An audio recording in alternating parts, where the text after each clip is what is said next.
Bien, mesdames, messieurs, bonsoir. On respecte l'horaire à la minute, 18h30. Je vous remercie évidemment d'être là pour parler d'un sujet qui est passionnant, difficile et qui renvoie à d'autres questions encore plus difficiles, ce qu'on évoquait tous les trois tout à l'heure avant de venir ici. Donc c'est un livre qui a été écrit par Bernard Ravenel, qui est historien, puis très engagé sur cette question de la Palestine depuis, on va dire, un certain temps. Voilà, un certain temps. Et donc, ce livre, vous l'avez ici, évidemment, La résistance palestinienne, des armes à la violence, et c'est publié dans la collection de l'IREMO, la bibliothèque de l'IREMO. Et puis, à côté de Bernard, on a le plaisir d'avoir Elias Sambar, que je ne présente pas, parce que vous le connaissez bien et on l'aime beaucoup ici à l'IREMO. Il est ambassadeur de la Palestine à l'UNESCO, et puis écrivain, historien. Enfin, c'est quelqu'un qui, je crois, compte beaucoup pour la Palestine et pour la culture palestinienne de manière générale et pour la politique, évidemment. Donc là, on a donc un observateur engagé qui a écrit un livre et on a un acteur sur ce thème. Donc la logique veut que on va d'abord écouter l'observateur, l'historien, qui va nous présenter un peu son livre pendant un petit moment, 2-3 heures, on avait dit, c'est ça? Et voilà, 20 minutes comme d'habitude. Et ensuite, Elias nous fera l'amitié de réagir et de poser un certain nombre de questions et de développer un peu ce thème de la non-violence dans une période, comme on l'évoquait à l'instant, où c'est plutôt un déferlement de violence sous toutes ses formes, violence symbolique ou violence physique, que l'on connaît au Moyen-Orient tout particulièrement. Voilà.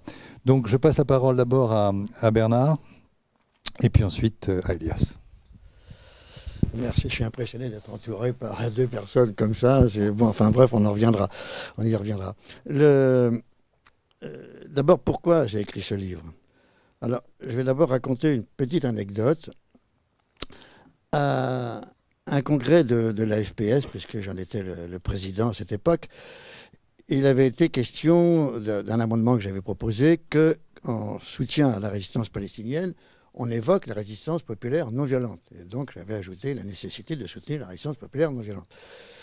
Et alors, ça me semblait évident qu'on allait adopter. Et au moment du vote, donc, je suis chargé de présenter mon amendement par rapport à ceux qui étaient contre que les pas en parler.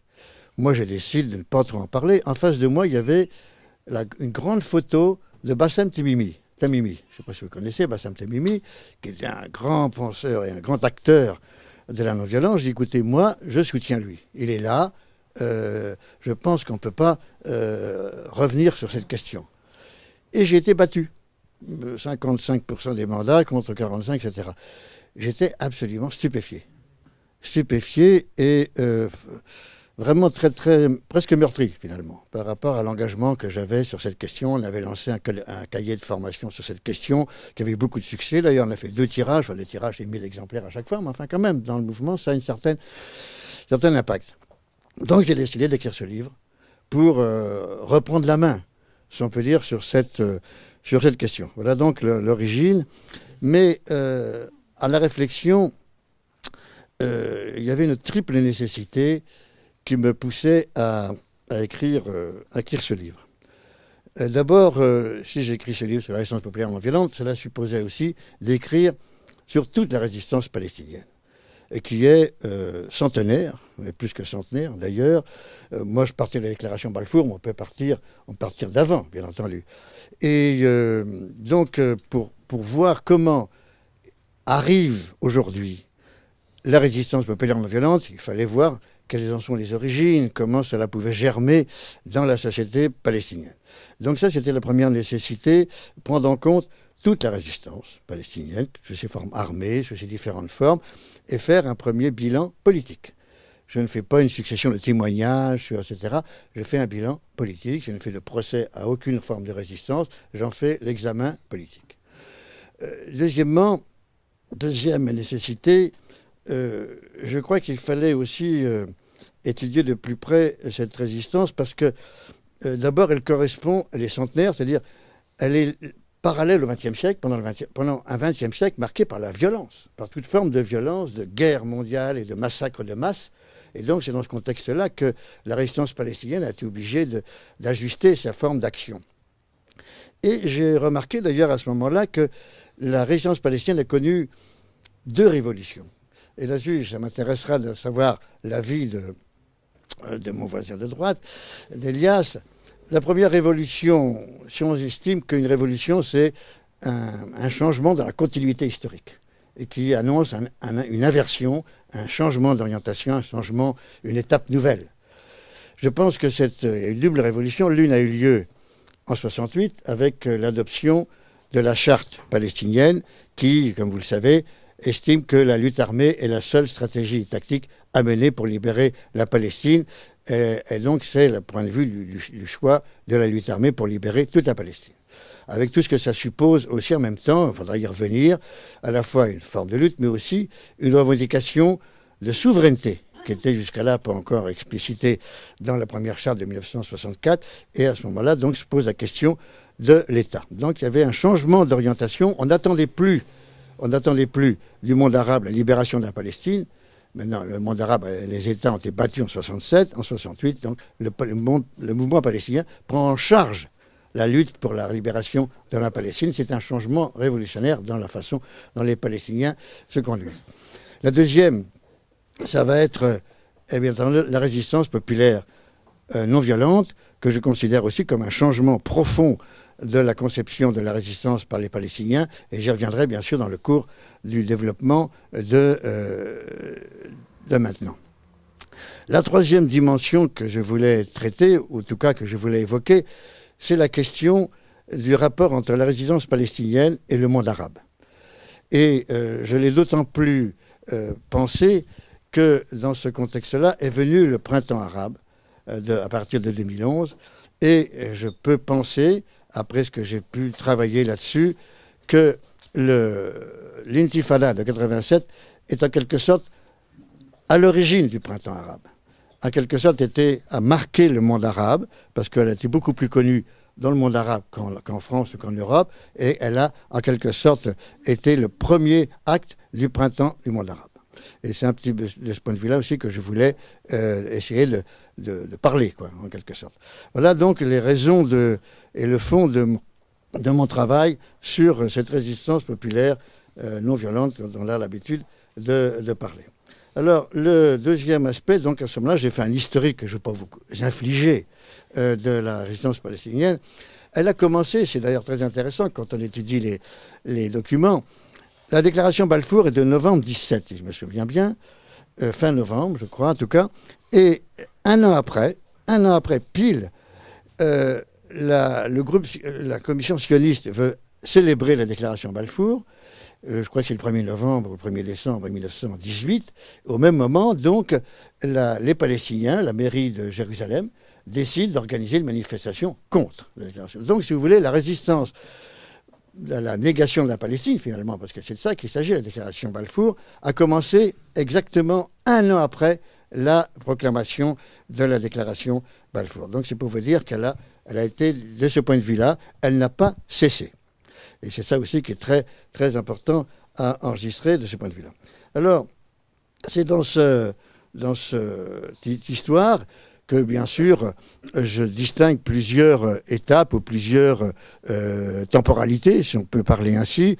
Il y a les années 1919-1939, disons l'avant-guerre ou l'entre-deux-guerres, si on peut parler ainsi, qui se caractérise par une certaine radicalisation politique, des formes de bataille politique menées par des Palestiniens, par les comités qui s'organisent, les comités islamo-chrétiens qui s'organisent d'abord à partir de Jaffa. Je me suis aperçu d'ailleurs que c'était Jaffa qui était un centre de résistance très, très puissant, peut-être puissant au départ que Jérusalem. Enfin bref, donc s'organisent à partir des classes moyennes et supérieures de la société palestinienne, une résistance bien sûr, à l'installation du foyer national juif sur la Palestine.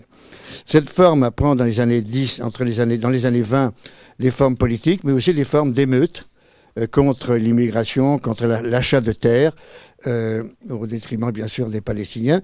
Et puis il y a Il y a eu même des émeutes très très violentes à Hébron, par exemple, extrêmement violentes. On pourrait développer, même y compris la forme presque de pogrom, finalement, à Hébron. D'ailleurs, Abraham Burg en parle, puisqu'il était de Hébron, il parle des événements de 1929. Alors, on va directement aux années 30, bien sûr, où la situation se radicalise, puisque l'arrivée d'Hitler au pouvoir amène une pression de l'immigration juive en Palestine. Et il va y avoir, pour résumer, dans les années 30, ce que je pourrais appeler une guerre d'indépendance en deux morceaux. D'une part, une guerre d'indépendance armée, qui est menée par le Syrien, enfin un savant religieux, Izzeddin al-Qassam, qui organise une sorte d'insurrection armée. Il l'organise d'abord secrètement pendant une dizaine d'années, et cette insurrection armée en 1934-35, lourdement préparée, sérieusement préparée, est lancée contre les Anglais, contre l'armée anglaise, l'occupation, et elle est vite écrasée. Et c'est à ce moment-là donc que Izzeddin al-Qassam, entouré de ses 11 hommes qui sont autour de lui, déclare devant en quelque sorte l'encerclement que mènent les Anglais pour les exécuter, et dit voilà, nous allons mourir en martyrs pour la Palestine. C'est la guerre sainte que nous menons pour la Palestine. Et donc, effectivement, ces hommes sont exécutés par les Anglais. Donc là, nous avons en quelque sorte la première insurrection armée, y compris d'ailleurs une tonalité religieuse. De ce point de vue-là, qu'il faut considérer, donc, le premier martyr est en quelque sorte Izzeddin al-Qassam, et cela, en quelque sorte, initie la lutte armée palestinienne de manière un peu globale. La deuxième lutte en même temps, est d'ailleurs menée parfois par les militants de Qassam, c'est une grève générale qui a duré pendant 6 mois, et qui a été donc en quelque sorte aussi battu et écrasé parfois, y compris d'ailleurs désavoué par une partie des élites palestiniennes elles-mêmes. Parce qu'il faut dire à chaque fois que, à la fois les formes de violence et les formes de lutte menées par exemple par la grève générale, qui n'était pas violente, une lutte non violente, eh bien, étaient critiquées dans le monde palestinien, dans le monde politique palestinien, et qui donc il y avait une certaine division de la société palestinienne. La division d'ailleurs étant accentuée par la division des familles dirigeantes de l'élite palestinienne, entre en particulier, vous savez, les Nachachibi et les Husseini. Donc un mouvement national palestinien très peu constitué en quelque sorte, mais qui a des différents morceaux et qui a différentes manifestations de résistance. Donc en 1938-39, la guérilla qui se poursuit un petit peu en Palestine est écrasée de manière très brutale par l'armée britannique. Et là, j'ai regardé c'est une répression terrible. Je peux vous dire, c'est une répression terrible qui a été menée par l'armée britannique. Et on pourra en parler, mais c'est pas urgent. Mais surtout, c'est que ça décime complètement le mouvement national palestinien naissant, qui sera incapable d'intervenir de manière politique, y compris dans les années 40 et après la guerre, lorsque se mène la bataille de la création de l'État d'Israël. Donc il y a une période où la question palestinienne, entre 1939 et 1947-48, n'appartient plus aux Palestiniens.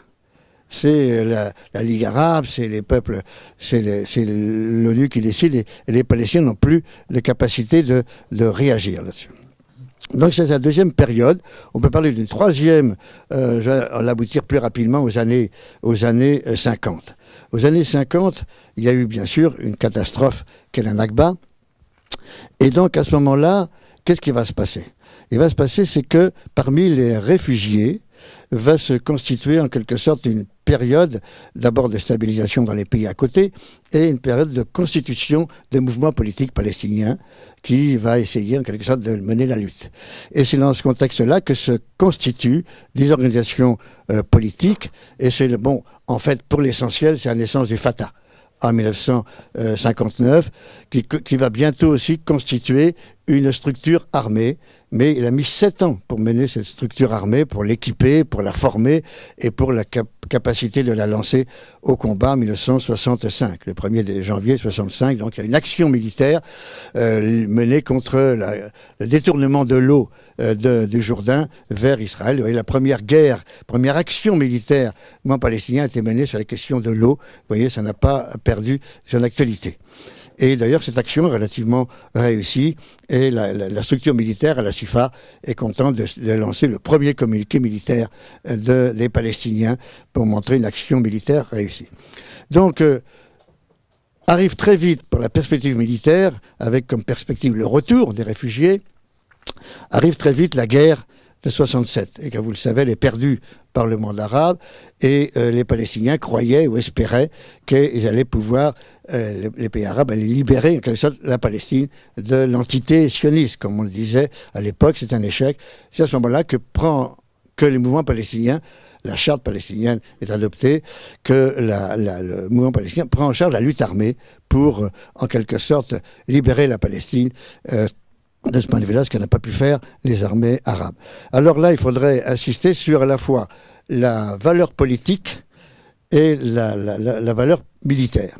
Il est certain que cette décision de l'OLP, de Yasser Arafat, qui devient le président, a un grand impact politique. Un grand impact politique à la fois en Palestine, bien entendu, et dans le monde arabe. Dans le monde arabe, humilié par la défaite arabe en Israël, la décision palestinienne de mener la lutte par elle toute seule relève la dignité, sauve l'honneur du monde arabe et se donne une grande popularité à l'OLP dans cette situation-là. Et à l'intérieur, cela crée une mobilisation politique des réfugiés qui, en quelque sorte, vont s'occuper de la Palestine. Avant, ils étaient intégrés dans les pays arabes et parfois étaient intégrés dans les organisations politiques arabes de chaque pays, ce qui les investissait dans les querelles politiques internes, qui n'était pas forcément bon pour la constitution d'un champ politique spécifiquement palestinien. Et de ce point de vue-là, la décision de Palestine, de l'OLP, de lancer la bataille, a en quelque sorte constitué le début du mouvement politique palestinien dans sa caractéristique nationale. Alors, je ne développe pas sur la question militaire. Il y a eu incontestablement des phases dans cette action militaire et qui a abouti à un échec finalement en 1973-74, d'autant plus qu'en 1973, la nouvelle guerre de Kippour d'octobre 1973 est perdue encore par le monde arabe. Il n'y a plus de perspective armée pour la Palestine à partir de 73-74, ce dont tient compte le Conseil national palestinien en 1974, qui décide de créer un État sur toute parcelle de la Palestine libérée, et non plus sur l'ensemble de la Palestine. Alors, après, je vais à 74, 82, 87, c'est une situation très difficile pour l'OLP, il y a une crise de fait, qu'est-ce qu'on fait? Et il y a une structure... Yasser Arafat a réussi à fonder une structure politico-militaire au Liban, il ne reste plus que cela. Et le problème, c'est de savoir si on continue la lutte armée. Il y a un grand débat qui déchire un peu le mouvement palestinien des scissions. Bon, il y a Bounidal, on va pas développer tout cela, mais ça nécessiterait quand même une explication. Et la guerre du Liban se fait dans ce contexte-là, en 82, qui élimine la structure politico-militaire de Yasser Arafat, c'est bien que les Palestiniens n'ont plus, en bordure de la Palestine, n'ont plus la possibilité d'avoir des contacts avec leur propre société, et donc cela enlève une grande possibilité d'action armée, y compris à partir du Liban ou pas.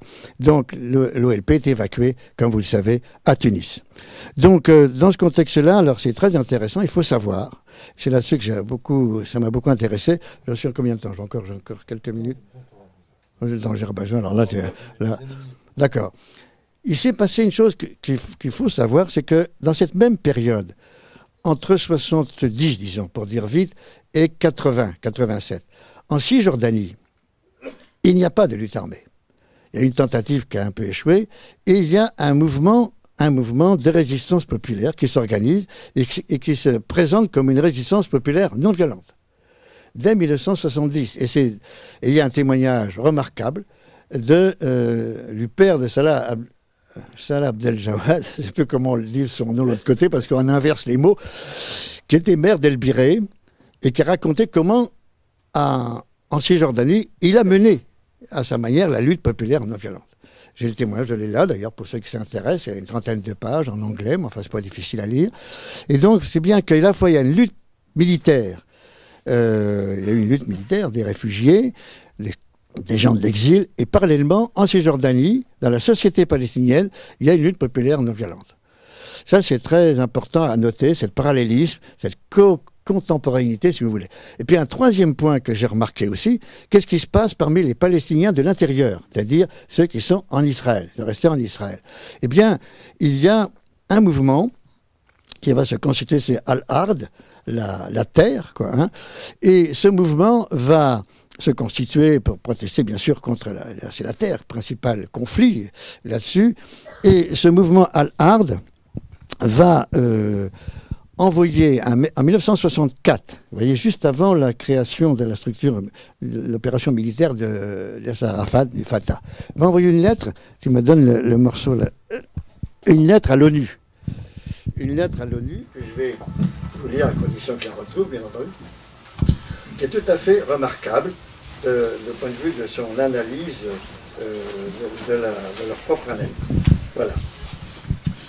Voilà, nous sommes bien déterminés à résister. Vous voyez déjà, ils annoncent la détermination à résister à la population, à la politique israélienne, à l'oppression, et à lutter avec acharnement pour nos droits, en rappelant que les exactions si outrageantes ne conduisent qu'à l'animosité, voire à la haine. Le gouvernement espère ainsi que les Arabes déclencheront des manifestations sanglantes qu'il utiliserait pour justifier, face à l'opinion mondiale, des actions répressives contre les minorités. Une fois encore, nous affirmons que ce machiavélisme aura des répercussions au-delà même des frontières d'Israël et affectera tout le monde arabe et tous les peuples conscients. Le destin des 262 000 Arabes à l'époque en Israël n'est pas négligeable. Il requiert la justice, la compréhension et la raison. Ce qui était bon pour Israël après la Seconde Guerre mondiale, et elle est encore aujourd'hui, doit s'appliquer aux minorités vivant à l'intérieur de ses frontières. C'est entre les mains des chefs israéliens que se trouve la paix et la stabilité de la région. C'est de leur comportement et de lui seul que dépend l'avenir énigmatique d'Israël. Je trouve qu'en 1964, cette déclaration-là est assez extraordinaire. Il faudrait y réfléchir davantage, mais je vous la soumets comme cela. Ça veut dire aussi que les Palestiniens intérieurs ne mèneront pas de lutte armée. Ils mèneront leur lutte dans le cadre de la légalité israélienne. Ça aussi, ça nécessiterait d'y réfléchir, mais c'est une différence très forte, évidemment, avec ce que va mener et que mène l'OLP. Il y aura des divergences, des critiques, etc. Mais je crois que c'était intéressant de connaître ce point de vue palestinien de l'intérieur, qui est prolongé d'ailleurs aujourd'hui par la liste arabe, le Eman Odeh, qui se prononce d'ailleurs très clairement pour la licence populaire non violente.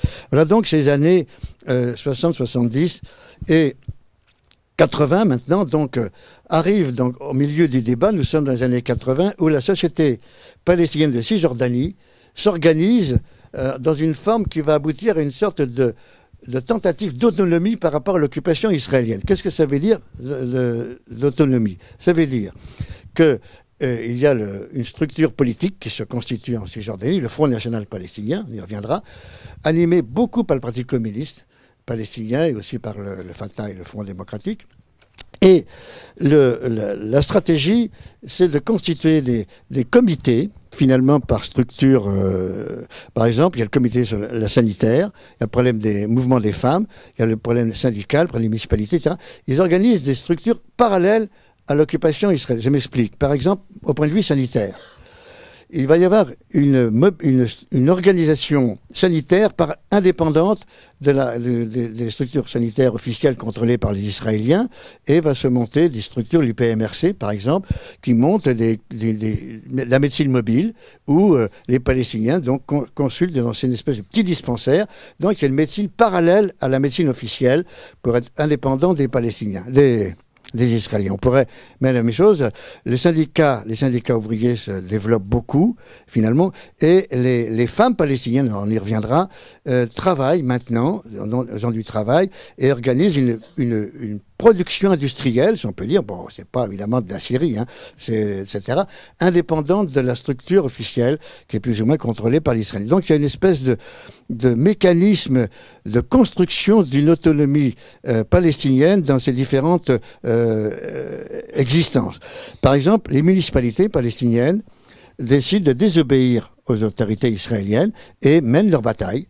mènent leur bataille d'organisation de la société palestinienne. Alors, je pourrais développer ce que raconte le maire d'El Biré, dont j'ai parlé tout à l'heure, le père de Salah Abdel-Jawad, et qui organise les écoles, qui organise en dehors de toute organisation israélienne. Donc il y a une forme de désobéissance civile de masse qui existe en Cisjordanie, dans les années 80. C'est très, très impressionnant à examiner. D'ailleurs, il y en a un petit bouquin qui a été fait par Julien Salin sur les ONG palestiniennes qui raconte assez bien cette situation en Cisjordanie occupée, comme on dirait.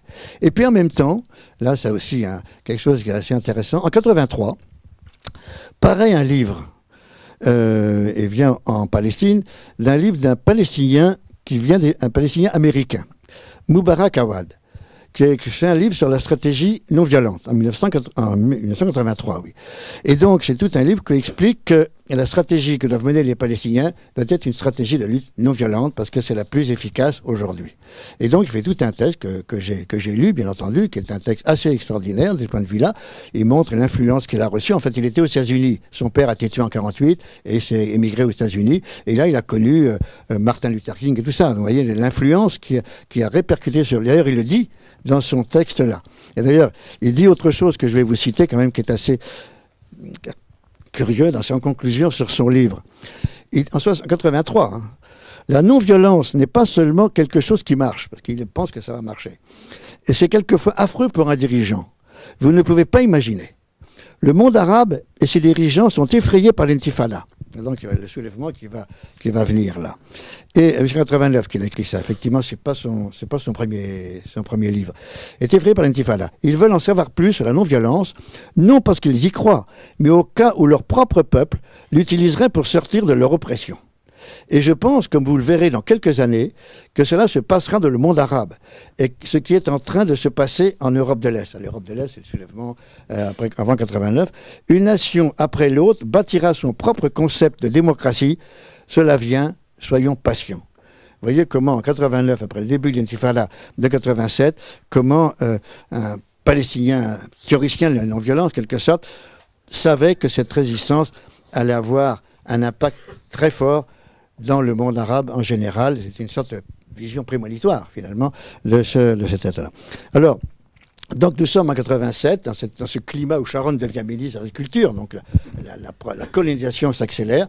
Et là, donc, il y a un incident, un camion renverse un camion dirigé par l'Israélien vers Gaza renverse une voiture de Palestiniens, 4 ouvriers palestiniens sont tués, c'est l'émeute immédiate.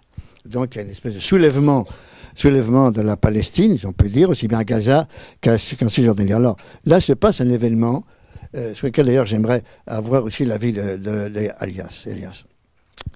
Au bout de 3 jours de soulèvement généralisé, les forces politiques essaient de reprendre en main pour donner une orientation, etc. C'est le Front démocratique qui est à la manœuvre dans cette affaire, et le Fatah. Et l'OLP est à Tunis. Et qu'est-ce qui se passe à ce moment-là? Et c'est Ilan Halevi qui me l'a raconté un petit peu. Abu Djihad, qui est le stratège palestinien, au bout de 3 jours, décide demande qu'on n'utilise pas des armes à feu. On n'utilise pas des armes à feu. C'est une décision considérable, énorme, d'une portée historique, à mon avis, extraordinaire, surtout pour le moment dans lequel nous sommes. Ce mot d'ordre sera suivi complètement par le mouvement, montrant la grande popularité de l'OLP, le grand prestige et la grande capacité de l'OLP à quelque sorte, être l'animation politique. Et cela durera pendant de longs mois, malgré la répression israélienne qui fait, dans les premières semaines, premiers mois, beaucoup de morts, et encore plus de blessés, alors que je crois qu'il y a un seul Israélien a été tué en 1 an, ou presque, dans les 6 premiers mois. Un seul. Donc, vous voyez, le déséquilibre de la situation et la capacité palestinienne de maîtriser sa propre violence. Donc, je crois qu'il faut insister dessus. Je pense que c'est un événement historique, y compris d'ailleurs, pas seulement pour les Palestiniens. Alors, je ne vais pas développer cette intifada. 6 mois après, étant donné l'extension de cette intifada, de ce soulèvement, qui concerne tout le territoire de la Palestine. À ce moment-là, qu'est-ce qui se constitue? Le peuple palestinien, sur son propre territoire, démontre son existence en tant que peuple et sa volonté d'être indépendant. Et ça, c'est très important, et c'est reconnu au niveau mondiale de ce point de vue-là. Et c'est ce qui permet à l'OLP, dans ce Conseil national palais, en juillet, je crois, 88, à Arafat, à Alger, de proclamer l'État de Palestine. Voilà donc une étape considérable qui a été franchie par le mouvement. Et ce qui est plus important encore, je dirais, c'est qu'il en résulte en quelque sorte aussi, puisqu'on va faire un État, donc on va faire une constitution de cet État, et les éléments de cette constitution sont alors réunis, et je crois que c'est très important d'en dire quelques extraits, parce que cette constitution a une importance, a une signification tout à fait considérable dans l'histoire, si on peut dire, du monde arabe, et bien sûr de la Palestine. Et donc c'est un peu ce que je vais vous lire là-dessus, cette constitution. Elle se réfère bien sûr au départ à la Déclaration des droits de l'homme et des citoyens. Elle précise que sera respectée la dignité humaine dans un régime parlementaire démocratique fondé sur la liberté de penser, la liberté de constituer des partis, le respect par la majorité des droits de la minorité et le respect par la minorité des décisions de la majorité. Ce régime sera fondé sur la justice sociale, l'égalité et l'absence de toute forme de discrimination sur la base de la race, de la religion, de la couleur ou du sexe. Je ne sais pas si vous voyez l'importance que ça peut représenter pour l'avenir du monde arabe, que cette constitution-là. Et le problème de la discrimination du sexe, il faut y revenir, parce qu'à ce moment-là, c'est parce que la participation massive des femmes à l'intifada leur a en quelque sorte permis une reconnaissance de leurs droits. Et ça, je pourrais développer la participation des femmes à cette intifada. Bon, oui, je vais tout conclure. En ce sens, ça correspond à l'histoire des droits des femmes, des droits de vote des femmes en Italie et en France en 1945. Elles l'ont conquis pourquoi? Parce qu'elles ont participé à la résistance. Point. Elles se sont affirmées, elles ont conquis. De même, les Palestiniennes, en participant à leur propre résistance, ont conquis leurs droits. Alors après, ça va être problématisé, si on peut dire, par l'émergence du Hamas au même moment, en 87-88, et ça pose un problème, bien sûr, pour la future constitution palestinienne, dans la mesure où la conception de la loi ne sera pas exactement la même, évidemment, si on se passe de la charia. Et d'ailleurs, dans le Hamas, il y a un développement sur cette question des femmes qui doivent retrouver leur intégrité. Enfin, il y a toute une histoire qui oblige les femmes à porter le hijab à ce moment-là. Passons. Donc, je vais ensuite, vous savez, et je termine un peu ce point-là, comme ça permettra d'aboutir pour la suite.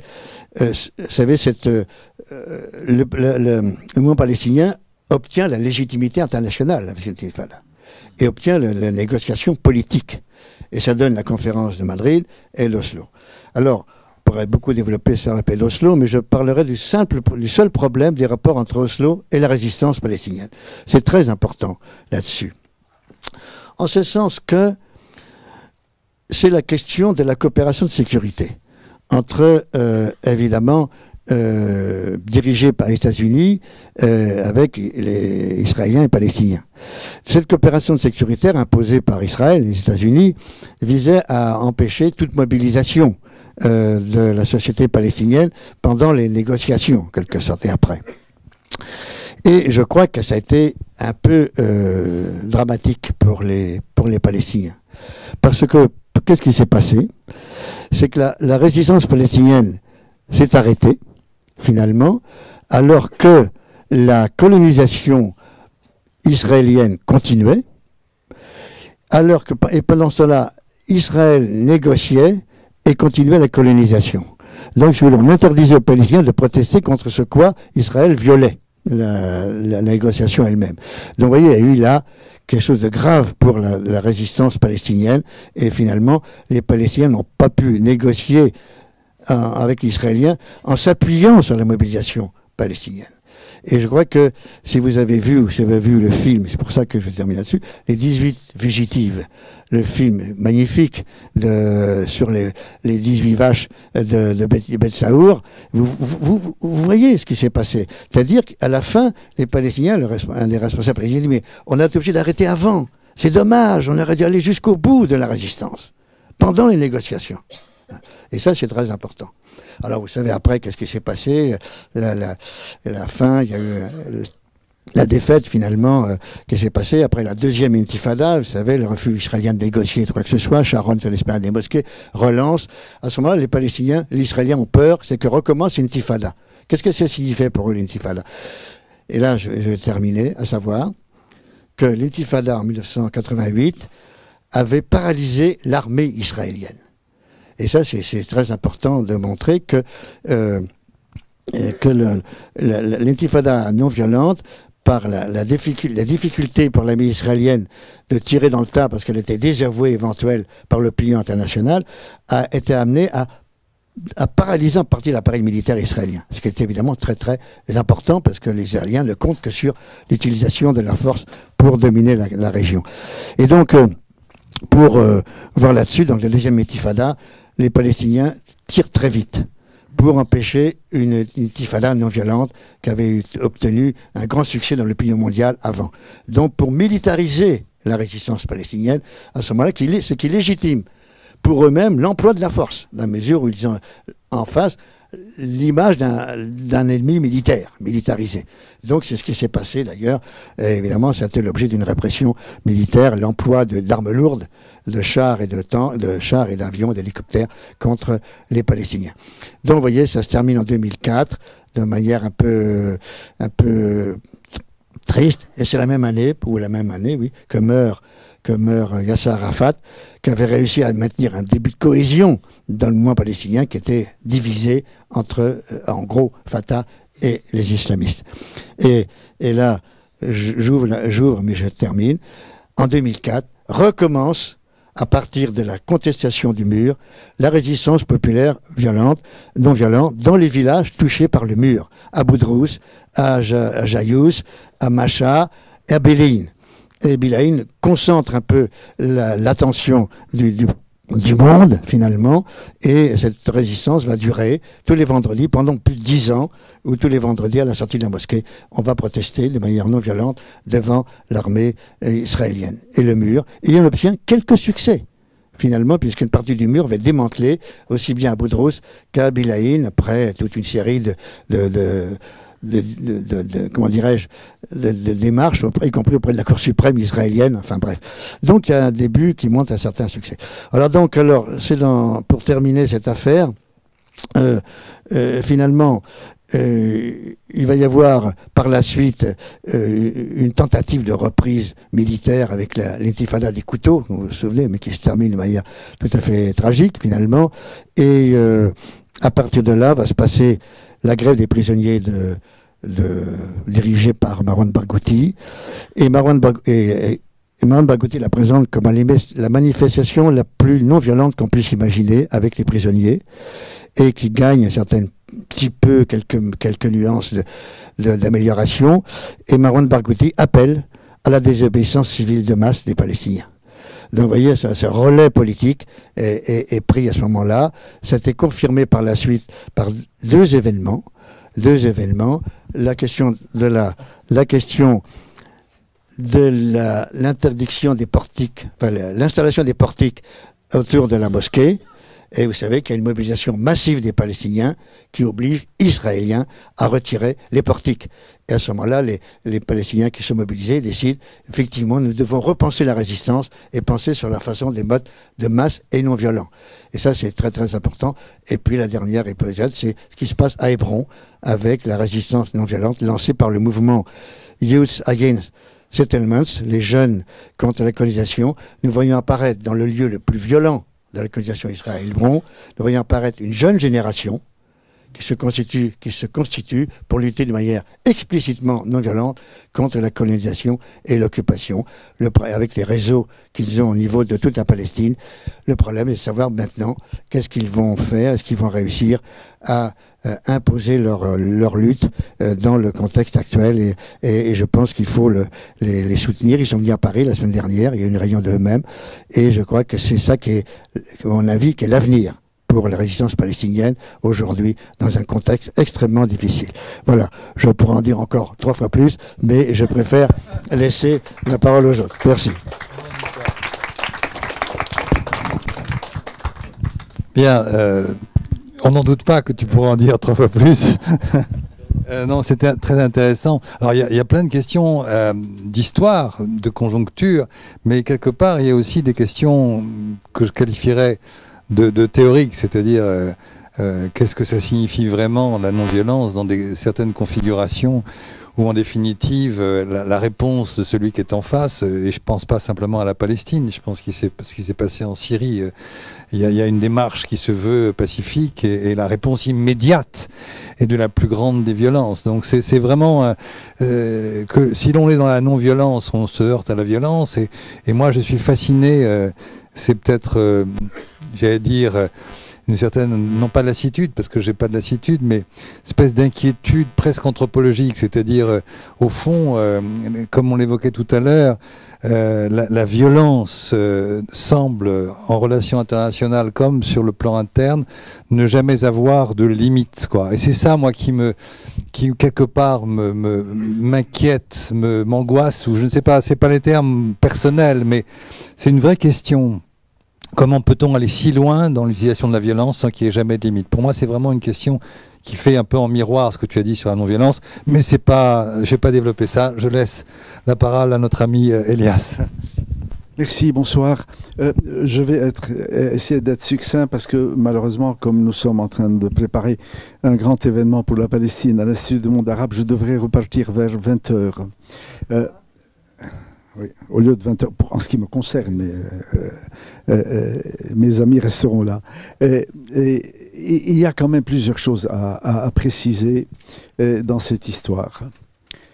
Tout d'abord, il faut savoir que c'est quand même extrêmement factice de diviser des périodes historiques en succession de phases violentes ou non violentes.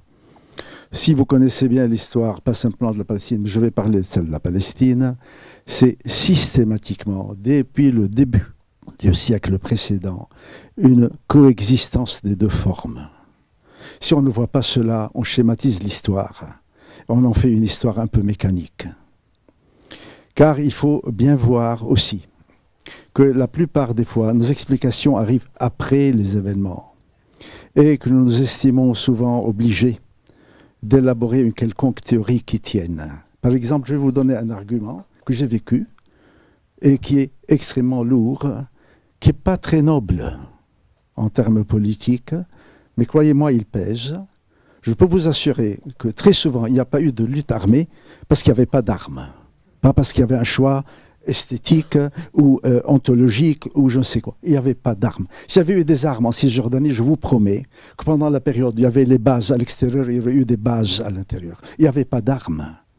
Ce qui a fait qu'à un moment donné, ça s'est développé à l'extérieur, c'est deux choses fondamentales. Sinon, on ne comprendra rien au mouvement palestinien après 1948. Je dirais deux mots après de la période antérieure à 1948. Il se passe à un moment un séisme dans la tête des Arabes, qui est que les Algériens, qui sont des Arabes, arrivent à écraser une colonisation vieille de plus d'un siècle. Et les Palestiniens, à ce moment, se disent, non pas est-ce que la lutte armée est une bonne chose ou pas, ils se disent, nous aussi, on pourrait. L'Algérie va être l'exemple que c'est possible. Pas c'est juste ou pas, c'est il faut le faire ou ne pas le faire. Et comme les Algériens sont le seul, il faut le dire, le seul pays arabe qui, à l'époque, entraîne, arme et accueille sans condition, le mouvement va partir dans cette direction.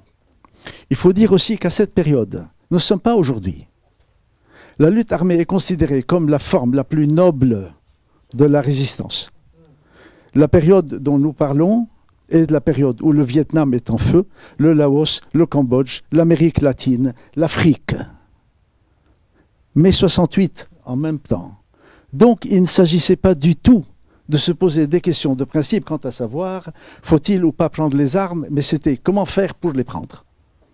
Et cette période est une période de lutte armée qui s'accompagne, c'est cela malheureusement parfois dans les récits, qui s'accompagne d'énormément de manifestations de type politique et qui pourraient être qualifiées en même temps simultanément de manifestations non violentes.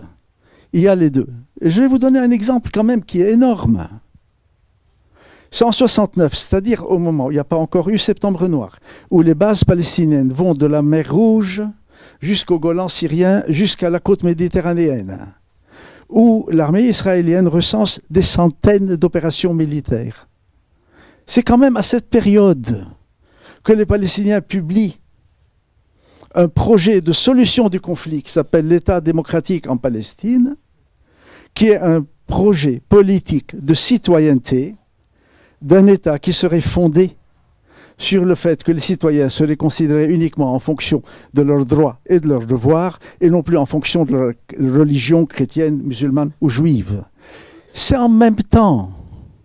Ça n'est pas par moment, il y a des tirs, et par moment on se dit, ah tiens, l'État démocratique peut être une belle chose. En même temps. Si on ne voit pas cela, on ne comprend pas comment les choses ont évolué. Dans les années 30, pour les maquis, il faut que vous sachiez, ça n'était pas une petite chose, les maquis palestiniennes, dans la période 36-39.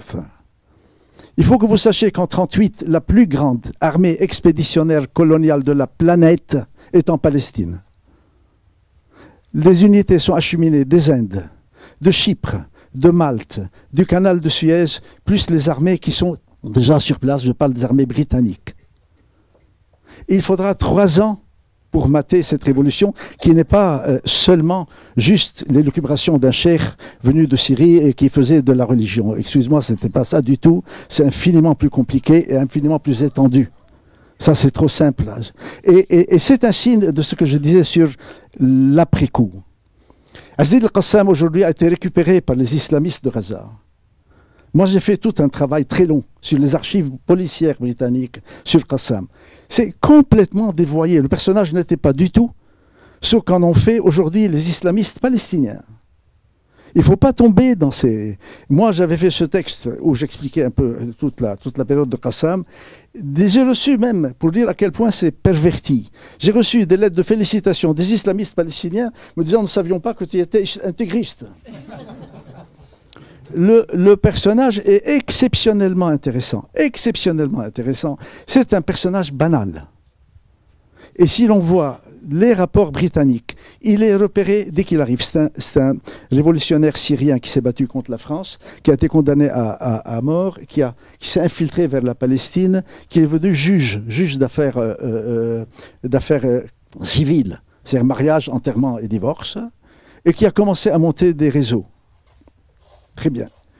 Et nous avons les rapports, nous avons tous les rapports britanniques que j'ai vus un à un. Il est repéré dès le début. Ils savent tout de lui. Ils n'arrivent pas à savoir quoi faire de lui. Ce n'est pas une question qu'il a monté des choses de façon qui n'était pas... Ils ne savent pas quoi faire. Parce qu'il a une espèce de banalité formidable. Et c'est l'homme banal, c'est le résistant de base. Et c'est ça qui est intéressant. Mais ce qu'on ne dit pas, qui sont les hommes de Qassam? Ce n'est pas des intégristes, ce n'est pas des gens qui viennent des mosquées, c'est à la même période la terre la plus fertile du nord de la Palestine qui s'appelle Marj ibn Amer, qui est le grenier à blé de la Palestine, qui a été accaparé par des fermiers généraux libanais pendant la période ottomane, car ils avaient prêté de l'argent au sultan et avaient, en échange du remboursement des dettes que le sultan n'avait pas les moyens de rembourser, dit « donne-nous le fermage des impôts dans ces régions ». Ils ont commencé par écraser la paysannerie de dettes. Après cet écrasement de la paysannerie de dettes, ils se sont un jour présentés en disant « Bon, maintenant c'est le moment de rembourser ». Les paysans n'avaient pas de quoi manger. Et cette paysannerie, à ce moment-là, et ce n'est pas par hasard que les fermiers généraux se présentent à ce moment, ils se présentent à ce moment parce qu'on vient, sous couvert de moderniser la Turquie, de dire qu'il faut une loi qui est celle du cadastre. Il faut que les propriétés qui étaient communales soient inscrites au nom de propriétaires privés, car vous, Ottomans, vous ne savez pas récolter vos impôts. Si vous saviez qui étaient les contribuables, donc il faut qu'ils soient inscrits, vous pourriez avoir une rentrée fiscale infiniment plus intéressante, donc vous pourriez régler vos dettes. Ces fermiers généraux arrivent et disent aux paysans, vous ne pouvez pas payer vos dettes, d'accord, mais vous allez inscrire les terres communales, donc des villages, des communautés villageoises, en mon nom. Et vous restez sur place, rien ne change. Ça se passe en 1858 et ça dure 30 ans. Mais dans les années 20, ces fermiers généraux concluent un acte de vente gigantesque avec le Fonds national juif. et lui vendent la totalité de ses terres. Mais il y a une clause dans le contrat. Le Fonds national juif n'achète ces terres que si elles sont vides. Et nous allons voir la troupe britannique venir juste pour exécuter un contrat, vider 58 villages, des milliers de personnes. Et nous avons les rapports britanniques qui disent pendant un mois, il y avait des milliers de personnes qui erraient sur les routes, ne pouvant plus rester chez elles. Ce sont ces gens qui sont devenus les ouvriers de la raffinerie à Haïfa et qui ont été les premiers combattants de ces réseaux. Ce n'est pas des réseaux musulmans islamistes.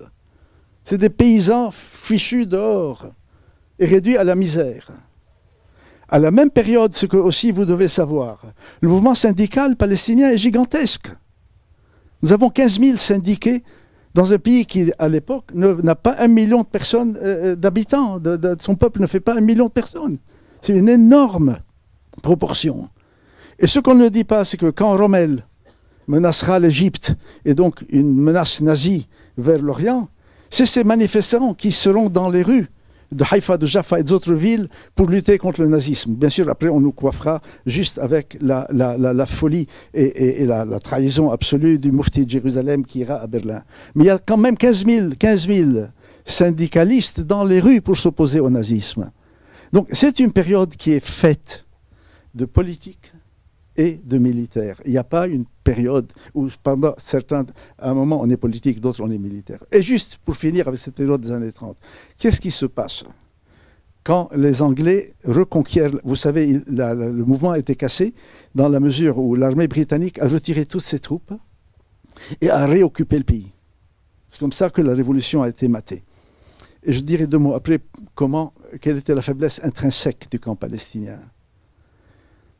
Il y a un communiqué, mon père en a fait partie, il y a eu des pendaisons, mais à gauche et à droite. Les Anglais ont pendu à tout bout de champ, sans compter les gens abattus. Et les prisons qui étaient énormes, et des gens exilés vers les îles lointaines de l'Empire, notamment toute la direction des notables. Les Anglais reconquièrent, mais le pays n'est pas encore pacifié. Quel est le communiqué que les Anglais sortent pour dire nous allons amnistier tout le monde? Devinez ce que les Anglais disent. Et ça vous dira ce qui se passait aussi sur le plan des luttes politiques. Le communiqué britannique dit là, amnistie générale, mais il y a une condition. Les citoyens palestiniens désormais recommenceront à emprunter les transports publics officiels britanniques. Juste reconnaître l'État en remontant dans les bus des compagnies officielles de l'Empire. Car il y avait une insoumission civile énorme. Énorme. Il n'y avait pas que les maquis. Les maquis ont été battus, il s'agirait très vite, ont été battus pour une raison très simple. Tous les pays ont des divisions verticales et d'autres horizontales. Horizontales, c'est ce qu'on appellerait des divisions de classe. Les verticales sont les oppositions régionales. Et souvent, selon les pays, vous avez davantage de verticalité que d'horizontalité. Ou l'inverse. Dans le cas palestinien, les verticales sont omniprésentes. C'est un pays extrêmement régionalisé, depuis toujours. C'est ça, c'est son tissu social. Et ce qui a réduit la révolution en 1938, et c'est en 1939, donc quand les maquis sont vaincus, que se dessinera la défaite de 1948. Elle est déjà dessinée. Qui est qu'à un moment donné, ces mouvements ne se battront plus que de façon défensive, à savoir chacun se bat dans sa zone. Et l'articulation qui avait fait que toute la Palestine était insoumise devient une série de lieux isolés les uns des autres. En 1948, par exemple, dans les batailles de la région de Jaffa, qui sont menées par un homme dont le fils va devenir une célébrité à Beyrouth, qui est Hassan Salamé.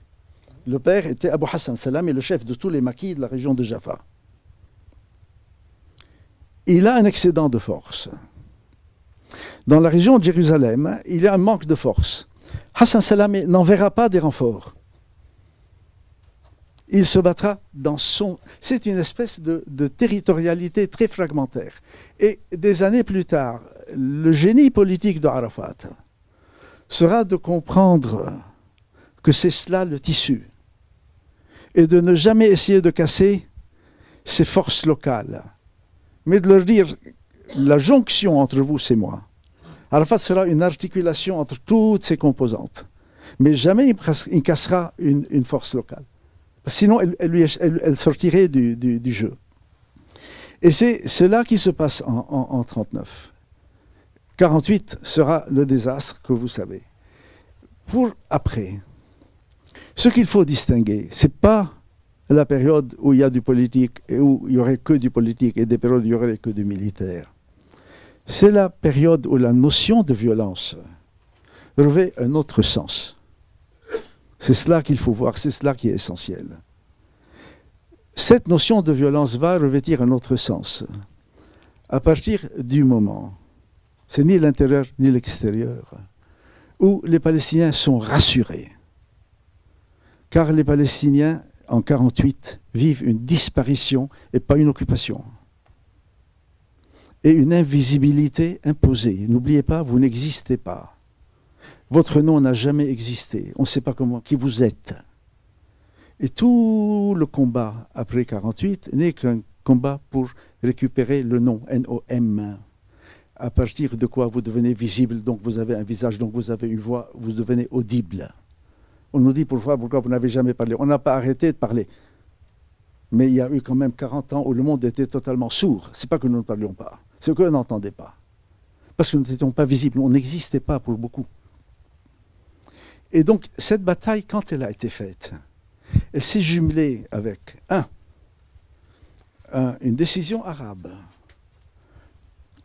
au Maroc, je crois, à Rabat, qui dit l'OLP est le représentant du peuple de Palestine. Donc, désormais, la décision est entre les mains strictes du peuple. C'est lui qui décide pour lui, c'est lui qui parle pour lui. Ça a été un moment charnière qui a commencé à rassurer. Mais ça a coûté des milliers de morts pour arriver à ce moment charnière. Ça n'a pas été juste une évolution politique. Et ensuite, le discours à l'ONU. Vous ne réalisez pas le poids qu'a eu en Palestine, nous l'avons vécu, le fait de voir Arafat à l'ONU. C'est-à-dire une visibilité. Nous existons, plus personne ne peut dire ils n'existent pas. On dira ils ne sont pas fréquentables, ils ne sont pas très sympathiques, et ils ne sont pas très rassurants, mais ils n'existent pas est effacé. À partir de ce moment, la possibilité du passage à la solution négociée devenait possible. Et il y aura l'évolution qui viendra. Mais va se développer une autre histoire. Qu'est-ce que c'est que la violence? Non pas qu'est-ce que c'est que les combats politiques par rapport à des combats qui ne le sont pas. D'ailleurs, on a un exemple exceptionnel qui vivant, pour vous dire un peu ce que je viens de vous dire. Marwan Barghouti. Marwan Barghouti a été le champion, et j'en suis témoin personnellement, avant de commencer à tenir le discours formidable qu'il tient aujourd'hui. Quand même, c'est Marwan Barghouti qui a été le champion au sein du Fatah de l'usage des armes pendant la deuxième intifada. Et ce n'est pas une accusation. Je pense qu'il avait raison là et qu'il a raison là. Ça n'est pas quelqu'un qui tout d'un coup émerge en disant « Ah oui, oui, non ». Il y a eu une évolution sur la notion de violence. Mais je peux vous assurer qu'avant la deuxième intifada, Marwan était un des chefs de file des courants au sein du Fatah et qui ont beaucoup pesé sur Arafat pour l'usage des armes. Et ça a été un désastre. Et c'est le même homme qui après fait cette évolution remarquable politique. C'est le même. Et il faut voir cela. Là, alors ce qui se passe avec cette histoire de la violence, et je peux vous dire en fonction de de mon expérience personnelle. On a très souvent une image un peu idyllique de la non-violence, en l'opposant, c'est-à-dire la guerre est violente et la non-violence n'est pas violente. Ça n'est pas vrai. C'est la même violence.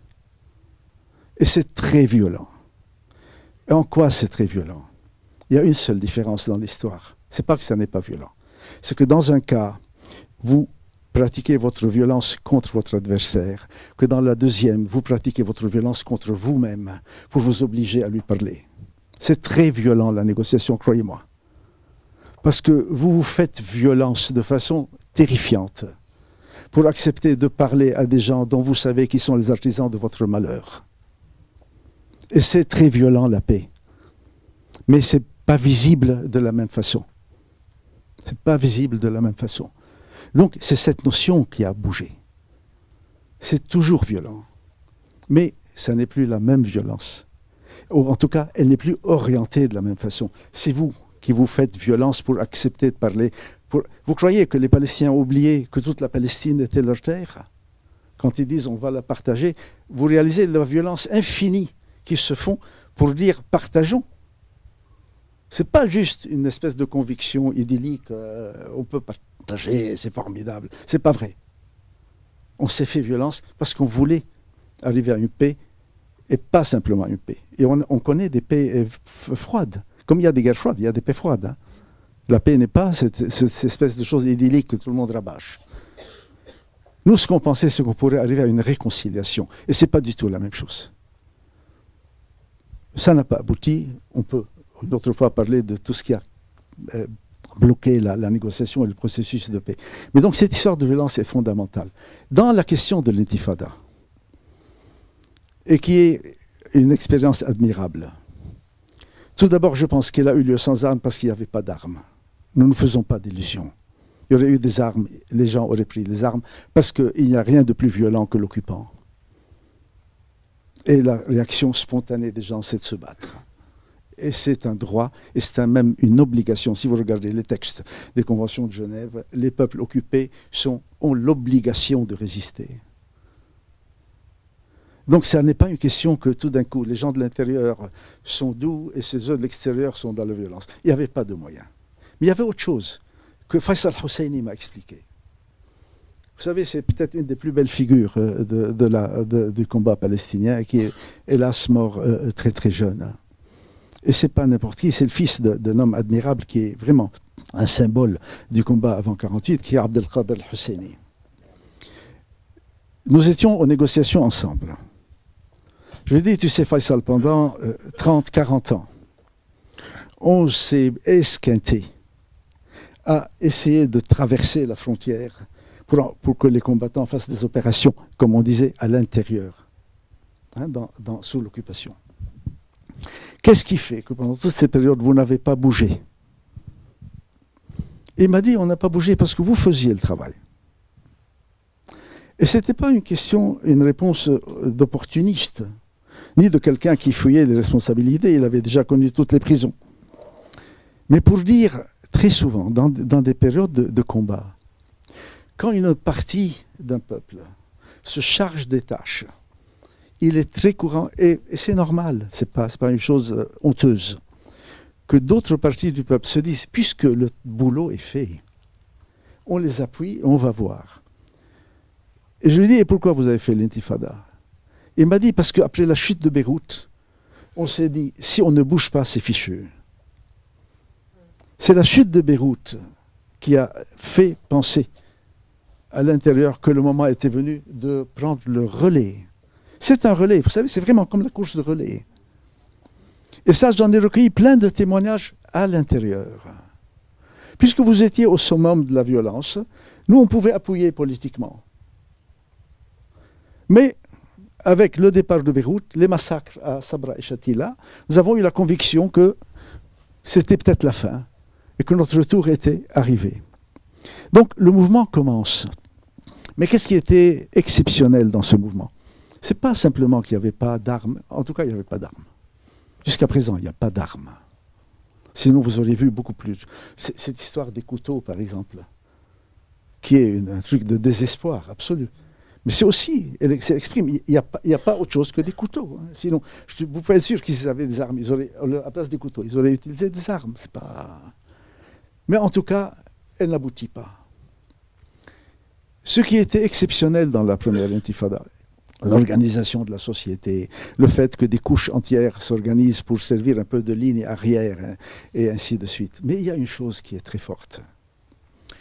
dans toutes les guerres d'Israël. Israël est un agresseur qui, en permanence, a réussi à convaincre le monde qu'il était agressé. Et si nous avions utilisé dans l'intifada des armes, et c'est ça que Abu Jihad a compris, on nous aurait dit « ils sont menacés ». Donc vous n'avez aucune légitimité à vous révolter. L'enfant avec la pierre a changé les rôles.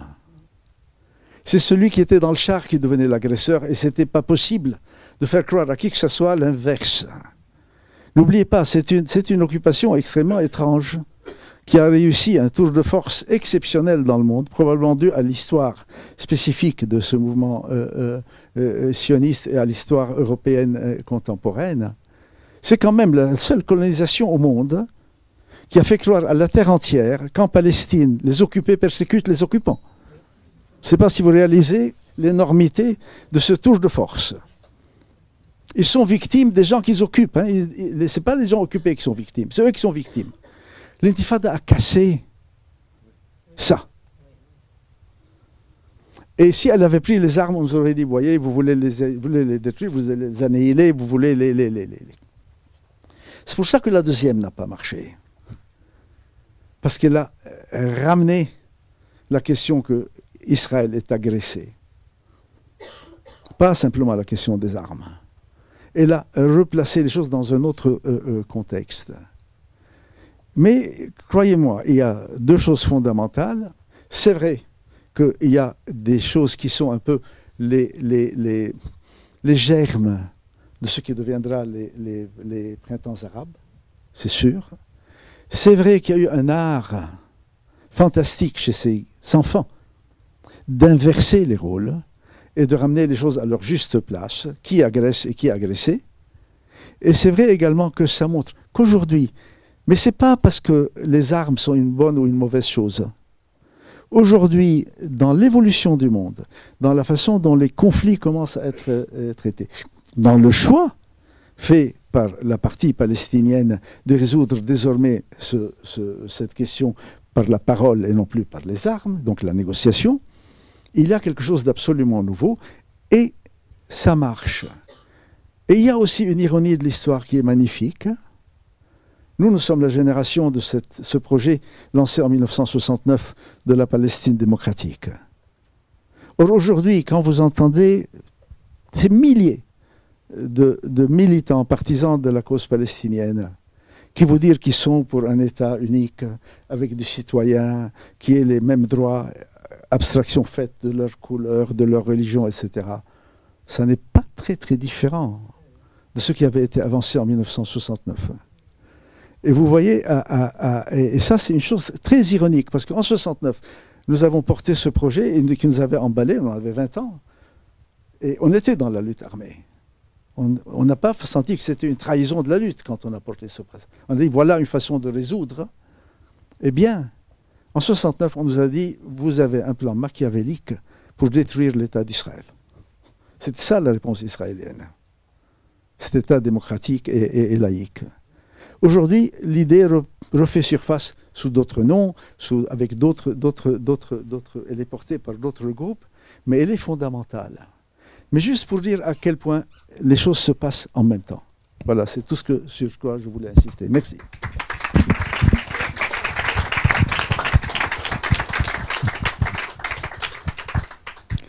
En même temps est une formule qui est utilisée... Je ne te savais pas macronien à ce point-là. Mais tu vois qu'il est intelligent. Moi, on va donc ouvrir le débat avec la salle. Moi, juste, quand tu parlais de Marwan Barghouti, j'ai un souvenir très concret d'une discussion avec lui, quelques mois avant qu'il soit arrêté, c'est-à-dire il est arrêté en 2002, donc j'ai dû le rencontrer fin 2001 en pleine intifada. Et on avait une discussion en privé avec Iko, quelques autres, et mon interrogation c'était, mais pourquoi est-ce que vous vous lancez dans cette bataille sans montrer les limites territoriale. Autrement dit, vous soutenez les actions qui sont menées, et en particulier pas par lui mais par le Hamas, mais ça revenait un peu en Israël même. Et moi, je disais, mais pourquoi est-ce que vous ne mettez pas l'accent sur l'idée que vous êtes dans une situation d'occupation et que vous luttez contre l'occupation, et le fait de franchir la ligne verte vous conduit à ce que finalement vous allez perdre, puisqu'on va montrer qu'Israël est agressé. Et c'était intéressant parce qu'il était d'accord avec l'idée. Et la réponse qu'il avait faite, c'était de dire mais nous n'avons pas le choix parce qu'il y a le Hamas est dans cette position-là et nous sommes obligés aussi d'être dans cette ligne. Donc il y avait quelque part, si je m'en souviens un peu, une sorte de concurrence entre les forces politiques. Quel est ton sentiment là-dessus, sur l'idée où est-ce qu'on va porter le fer et le feu dans une configuration très particulière qui est celle de 2001, avec cette idée en plus que tu évoques quand tu dis y a de la violence, mais il ne faut pas oublier septembre 2001. Septembre 2001, c'est le moment où la violence, Sharon a parfaitement instrumentalisé cette affaire. Je te laisse répondre à ça, et puis après on passe. Oui, moi je voyais beaucoup Marouane à l'époque, soit là-bas, soit à Paris. Il y a eu chez les Palestiniens, d'ailleurs les phases où il y a eu des opérations strictement terroristes, qui était une erreur politique monumentale, n'était pas issu non plus d'une espèce de philosophie de la terreur et d'un goût pour la terreur, mais l'idée que peut-être qu'un coup, au sens du coup, monter un coup, détourner un avion, etc., peut nous faire sortir du marasme politique dans lequel nous nous trouvons.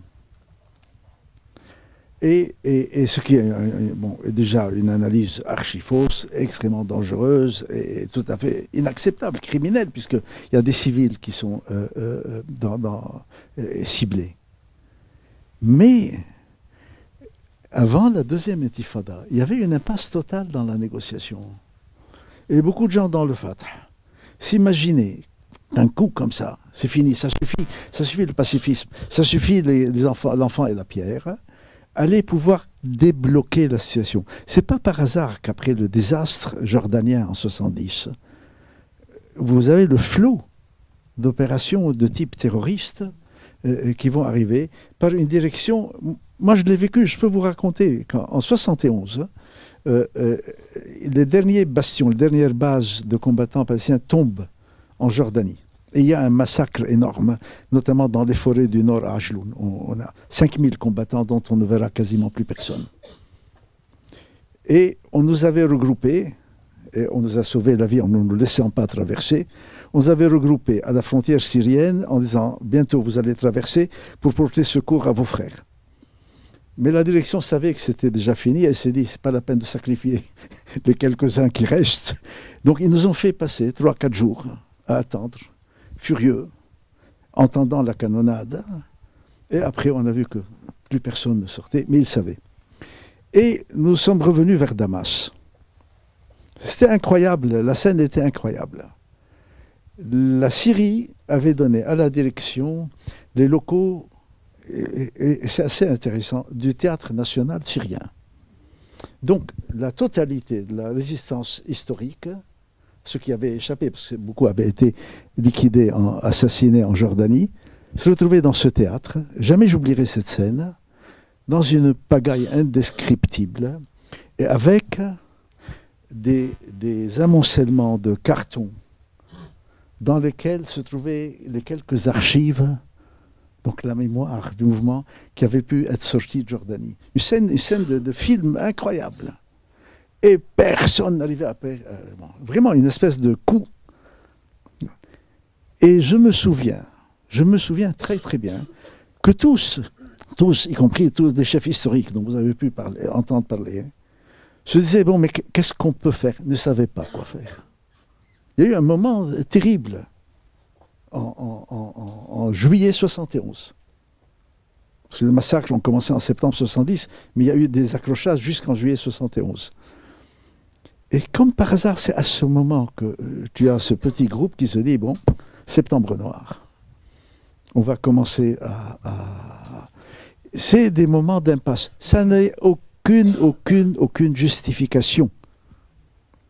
Mais c'est dire l'illusion par moment que mener des actions de ce type peut débloquer l'impasse politique.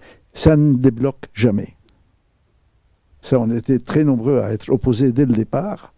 Mais l'aventure, ce côté aventuriste a été mené et a donné les résultats que vous voyez, parce que quand même, on a mis 20 à 30 ans à nous débarrasser de la photo de l'homme cagoulé au balcon à Munich. On nous a tous réduits à cette cagoule. Mais donc, cette histoire de la violence est infiniment plus compliquée que juste pacifiste ou pas pacifiste. Mais surtout, vraiment, sachez que c'est tout le temps violent, y compris quand vous parlez. Bien.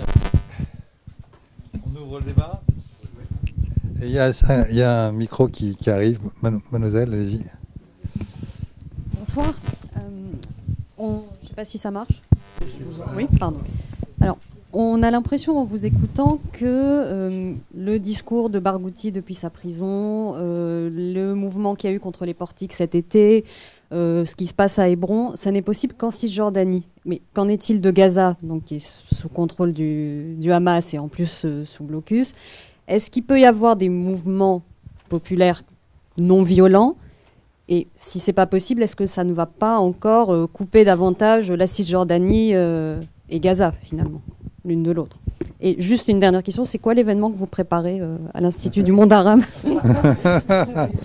on prend deux, trois questions, si vous voulez bien. On prend, oui, pas plus de 3. Allez-y. Oh, il va répondre, là, je suis sûr. Allez-y. Soyez bref, parce qu'on... Très bref. Oui. Bonsoir, messieurs, dames. Moi, je suis intermittent du spectacle, je suis à la retraite du spectacle. Je suis algérien, je m'appelle Mohamed Abeid.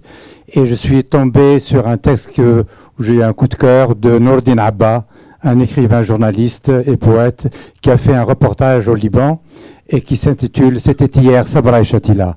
Et donc j'ai monté ce spectacle-là, c'est un monologue que j'ai appelé « Monologue pour la paix », voilà, dédié en hommage à toutes les victimes de toutes les barbaries.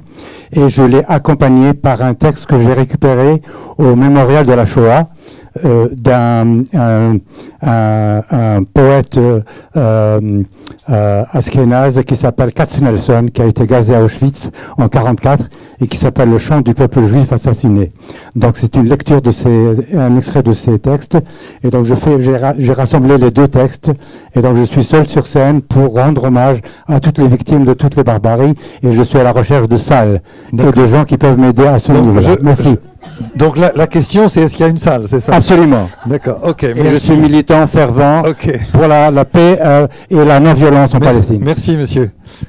Alors encore une troisième question. Oui. Très bien. Oui, une question à Elias Sambar. Il y a effectivement aujourd'hui un retour de l'idée d'une Palestine unifiée, non confessionnelle, laïque, etc. Une idée qui avait été exprimée notamment dans les années 70 et puis qui avait fait long feu d'une certaine façon. Et est-ce que on comprend que cette idée émerge avec l'impasse du processus d'Oslo et de tout ce qui s'est passé dans ces négociations qui n'étaient qu'une illusion en fait. Hein. Bon, on comprend que une telle chose puisse émerger, mais néanmoins, est-ce que c'est pas, il n'y a pas les conditions pour cela, et notamment du côté de la société israélienne, il n'y a pas de force qui émerge du tout dans ce sens, dans le sens de l'acceptation. Il n'y a que quelques courageux anticolonialistes, voilà. Et donc, est-ce que c'est pas complètement illusoire en fait, en même temps? Cette idée-là, elle est en même temps très sympathique et très illusoire, d'autant plus que ils sont en train, du côté du gouvernement israélien, d'envisager l'extension de leur État à toute la Palestine avec la soumission d'une population privée du droit de vote ou pas, ou enfin il y a plein de solutions qu'ils peuvent imaginer pour la soumettre, quoi, d'apartheid. Voilà. Est-ce que c'est pas une illusion? Et la reconnaissance de l'État palestinien, finalement, qu'en pensez-vous? Il y a on va prendre ces 2-3 questions. Oui. Je suis désolé. Bon, l'événement, juste pour faire très vite, nous avons lancé il y a 3 ans le projet de constituer le noyau de la collection du futur Musée national d'art moderne de la Palestine. Nous avons fait l'an dernier une première exposition. Nous sommes en train de monter, là, ça y est, quasiment, l'exposition des donations qui ont été faites depuis. Le projet avance de façon formidable et jamais je n'aurais cru, en lançant cette idée d'avoir autant d'artistes qui maintenant nous contactent pour eux. Au départ, c'est nous qui contactions pour faire les dons et on a des œuvres magnifiques. Et c'est un très beau projet parce que c'est un projet qui a un pari sur le fait, outre le fait que ça sera beau en soi, que la vie sera plus forte que tout ce qui se passe. Et ce musée est destiné à être dans la capitale, à Jérusalem-Est et pas à Ramallah, vous le sachiez. Et il s'appellera Musée national et il ne sera pas une institution privée. Voilà. Je reviens à la question. C'est vrai ce que vous dites, sauf que Marwan Barghouti, dans sa prison, son appel a été signé par des centaines de cadres du Hamas. N'oubliez pas cela. Donc il y a eu quand même une unité réalisée dans la prison. Et la totalité des responsables du Hamas emprisonnés étaient sur la ligne. Bon. Donc ce n'est pas une question qui fait que c'est...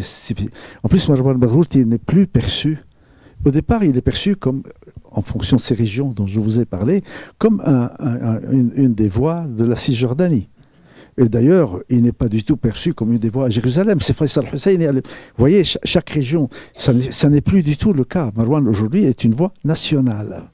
Que ce soit à Gaza ou ailleurs, ou à Jérusalem, et même dans les exils. Donc, vous voyez, il y a cette évolution, et je pense qu'elle est très positive. Maintenant, dans votre question, il y a quelque chose qui rejoint la question de Gilles. Est-ce que tout cela peut dépasser le fait des déclarations d'intention, des textes et des communiqués? Bon.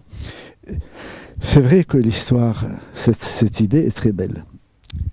Mais je ne pense pas qu'elle est illusoire. Je pense qu'elle est aujourd'hui face à un mur quant à son applicabilité. C'est-à-dire qu'aujourd'hui, elle ne prendra pas corps. Est-ce qu'elle prendra corps après? Je ne sais pas. Mais je parle en termes de conjoncture. Aujourd'hui, c'est vrai que cette histoire d'un État pour tous, avec un statut de citoyenneté réel,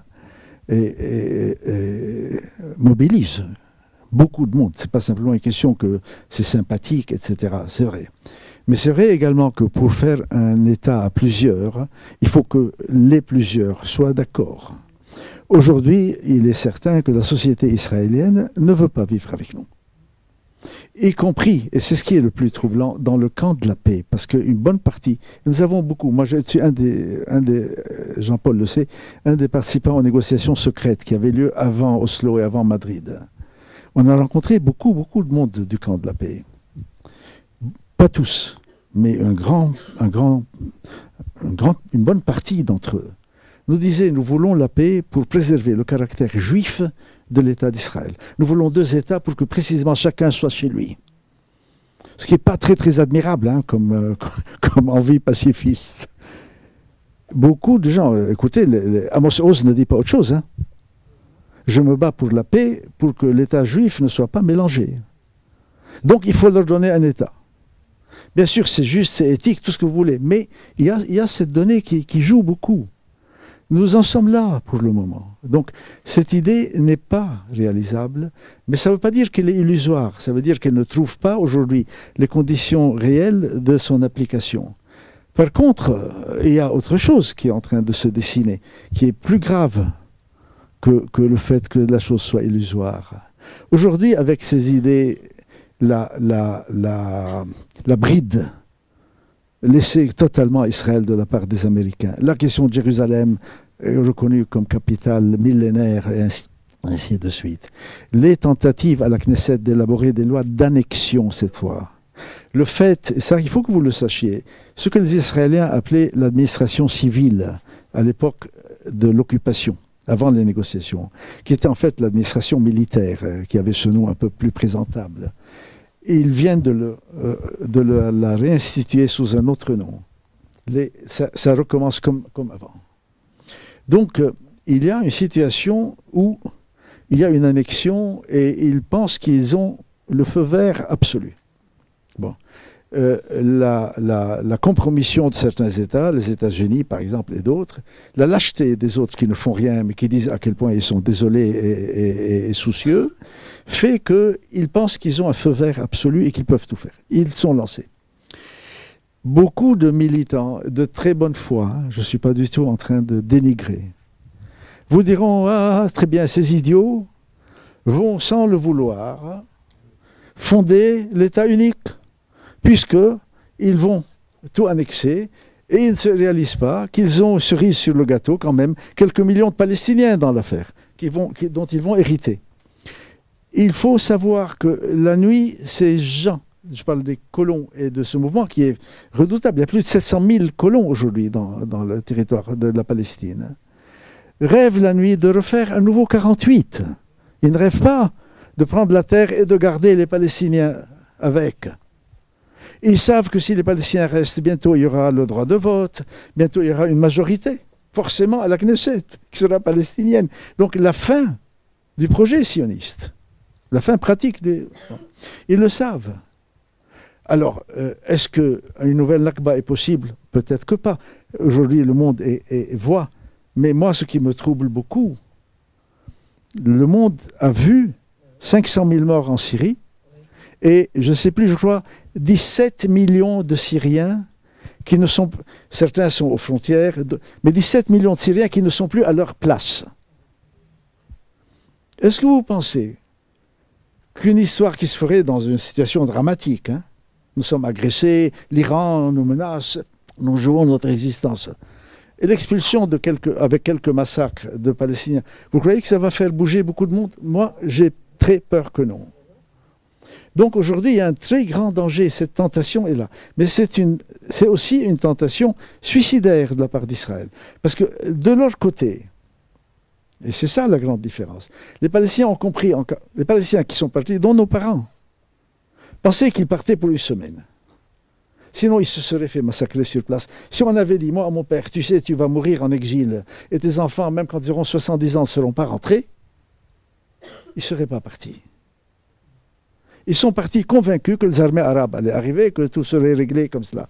J'ai posé la question à beaucoup de républicains espagnols de 1936, en leur disant, quand vous êtes partis de Barcelone, vous saviez combien l'exil allait être long? Ils m'ont dit absolument pas. On pensait qu'on allait partir quelques semaines et puis revenir. Sinon, les gens ne partent pas. Ça, les Palestiniens aujourd'hui l'ont compris. Quand on part, on ne revient pas. Donc, il n'est pas sûr du tout que ce rêve fou ne donne pas lieu à un bain de sang. C'est possible. Et peut-être pas. Mais il est certain aujourd'hui que, moi je ne pense pas que l'idée soit illusoire, je pense que c'est la seule solution possible, mais aujourd'hui elle n'a certainement pas de terrain matériel pour se concrétiser. Voilà. Je t'écoute. Non, je voudrais d'abord sur la question de l'État démocratique, si je me souviens bien du Conseil central du Fatah en 69, se prononcer par l'État démocratique et sur l'existence des trois religions, c'est-à-dire un État multiconfessionnel. C'est l'impression que j'ai. Donc c'est pas exactement, à mon avis, l'idéal de l'État démocratique, parce que tout le monde est citoyen, et la question, c'est de ne pas s'organiser à la mode libanaise, si on peut dire. Là, j'espère que ça pourrait éviter ce défaut. Hein. Donc je crois qu'il y a peut-être approfondir, disons, la question de l'État démocratique tel qu'il est proposé par les Palestiniens, bien sûr. Hein. Mais ce qui était très important dans cette décision du Fatah, c'est que le Fatah faisait une distinction entre judaïsme et sionisme. Ça, c'était très important pour, disons, concevoir la réalité. C'est très avancé pour l'époque. Absolument. Donc le mouvement à cette époque-là posait la question de la forme du pouvoir, précisément permis par le lancement de la lutte armée palestinienne. C'était ça. Et je crois qu'aujourd'hui, la résistance populaire non violente pose en d'autres termes la question du pouvoir. Hein. Donc tout ça est lié à la question du pouvoir. En réalité, il n'y a pas de mystère, hein. C'est le pouvoir qui est en jeu. Est-ce que c'est Israël ou les Palestiniens qui ont le pouvoir? Donc, c'est pour ça que je pense que la résistance a une certaine unité dans son objectif, mais a des formes très différentes. Et je pense aussi que, alors tu l'as de fait dit, que la stratégie de résistance populaire non violente, à moins de ce choix politique, il est valable aujourd'hui, ici et maintenant. Ça, je pense profondément que c'est le choix qu'il fallait faire. Ça ne signifie pas qu'avant, un autre choix était possible. Monsieur Bernard, oui. On m'a avancé les mêmes arguments en me disant, on en parlait il y a quelques minutes, est-ce que c'est le moment de faire un musée? Ah oui, vu la situation. J'ai dit, c'est maintenant qu'il faut le faire. En même temps. Bon, désolé, mais c'est comme ça. Il faut mener de front toutes ces activités. C'est la seule façon, d'affirmer que nous sommes vivants. Deuxièmement, que contrairement à ce que nous vivons, vous savez, les causes, même quand elles sont très justes, sont des prisons. Elles vous enferment parce qu'elles vous empêchent de vivre autre chose que votre combat, et qui est extrêmement louable, admirable, tout ce que vous voulez, et je ne renie rien, on n'a jamais arrêté de le faire, de nous battre. Mais il est fondamental que nous ne nous piquons pas nos vies. Et nous ne gagnerons que s'il y a cette ouverture, et sur le combat, et sur la vie. Et dans la vie, il y a autre chose aussi que seulement la cause. La cause prédomine, on fait tout pour que ça converge. Quand même, beaucoup de monde a donné, beaucoup de personnes ont donné leur vie dans cette histoire. Nous avons quand même des multitudes de frères et des amis très chers qui sont partis comme ça. Mais le fait d'être dans la vie est une forme de résistance plus forte que toute. Et ça, je le constate. Chaque fois que nous avons lancé, parallèlement, on n'a pas arrêté, nous, de nous battre sur les violations, sur le droit, etc. Mais chaque fois qu'on a lancé des projets de type culturel, ça a été fantastique. Et ça a renforcé le combat politique. Ça n'a pas détourné du combat politique, c'est pas vrai. Là, par exemple, nous avons une multitude d'artistes avec qui j'aurais jamais eu la possibilité de parler, puisque le principe du musée, c'est chaque artiste solidaire offre une œuvre. Et là, je découvre des artistes immenses qui veulent être solidaires. Et jamais, ils ne sont pas dans nos milieux. On ne les croise pas d'habitude, ces peintres, ces sculpteurs. Et là, je découvre des choses incroyables. Incroyables. On a des dons. Et cette idée a été lancée, nous n'avions pas 1 euro de budget. Elle est entièrement faite de dons, hein. Et elle continue. On est maintenant à peu près à 347 œuvres. Et venez, vous verrez. Jusqu'au 13 février. 13 mai, pardon. Bon, pardonnez-moi, il faut repartir. On est en train de faire les lumières et l'éclairage. On reste encore quelques minutes avec Bernard. Bien sûr. Merci beaucoup. Et désolé. Merci.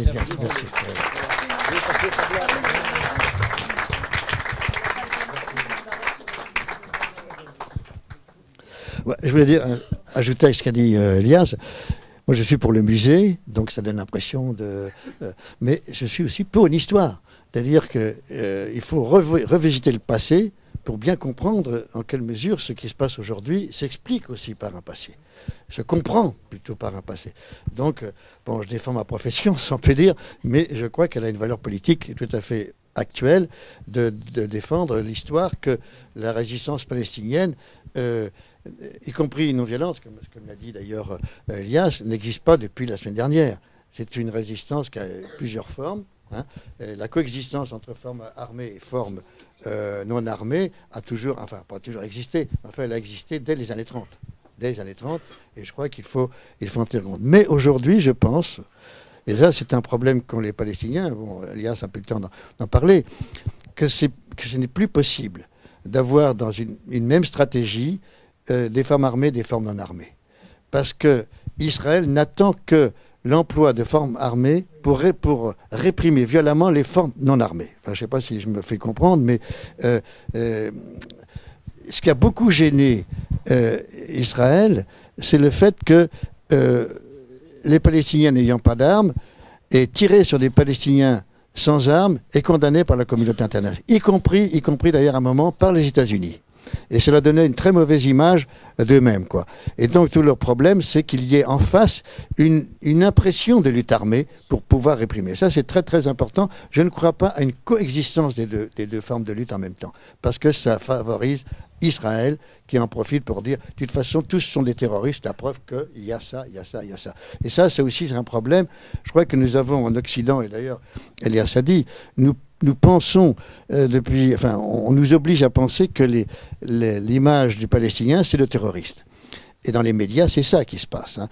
Et mon souci, moi, c'est dans quelle mesure on doit populariser cette résistance palestinienne pour, en quelque sorte, nier, effacer cette image du Palestinien qu'on nous impose dans l'opinion. Maintenant, les Israéliens parlent de terrorisme pacifique. C'est extraordinaire, d'ailleurs. Stéphane Hessel disait que lorsque les Israéliens parlent de terrorisme pacifique, il faut vraiment être israélien pour dire une chose pareille, quoi, hein.